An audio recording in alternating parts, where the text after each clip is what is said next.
সুসংবাদ, সুসংবাদ। কি আল্লাহ পাইছো?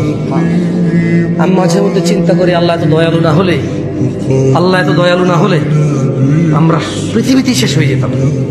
আল্লাহ তাআলা কোরআনে বলছেন, মনোযোগ দিয়ে শোনেন, ইল্লা মান তাব, ও চোরের দলেরা, ও জানাখোররা, ও নেশাগ্রস্তরা, ও অত্যাচারীরা, ও জালেমরা, ও ইসলাম বিদ্বেষীরা, ও আল্লাহদ্রোহীরা, ইল্লা মান তাব, সুযোগ, সুযোগ, মহা সুযোগ, অফার, অফার, বিশাল অফার। ওহ কি ঘোষণা আল্লাহ!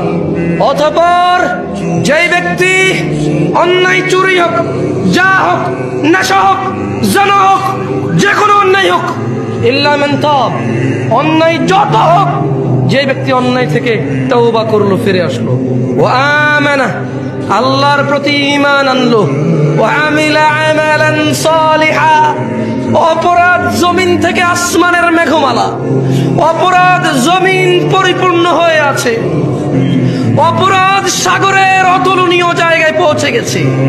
আল্লাহ বলছে, খালি ফিরে আয় রে, তোর অপরাধ কতটুকু অপরাধ, তোর ফিরে আয়, মাপ চাও, ঈমান আন, ভালো কাজ কর।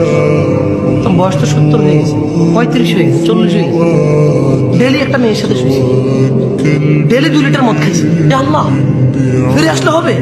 আল্লাহ বলছে, আরে শোন, যদি তুই ফিরে আসস, ঈমান আনস, ভালো কাজ করস, এগুলো তোর গুনাহ পৃথিবী সমান, ফাউলাইকা ইউবাদদিল, আল্লাহ তোর গুনাহ এগুলাকে মাপ তো করবে, সব গুনাহকে, ইউবাদদিলুল্লাহ সাইয়্যাতিহিম হাসানাত, তোর সব গুনাহকে, তোর নেকি নেই, তুই বয়স কম, মরে যাবে কিছুদিন পরে, বা তুই জানিস না 20 বছর বয়সে মরতে পারিস, তোর তো আমল নাই, তো তুই সব গুনাহকে আমি আল্লাহ নেকিতে পরিবর্তন করে তোর নেকির পাল্লা দিয়ে দেবো।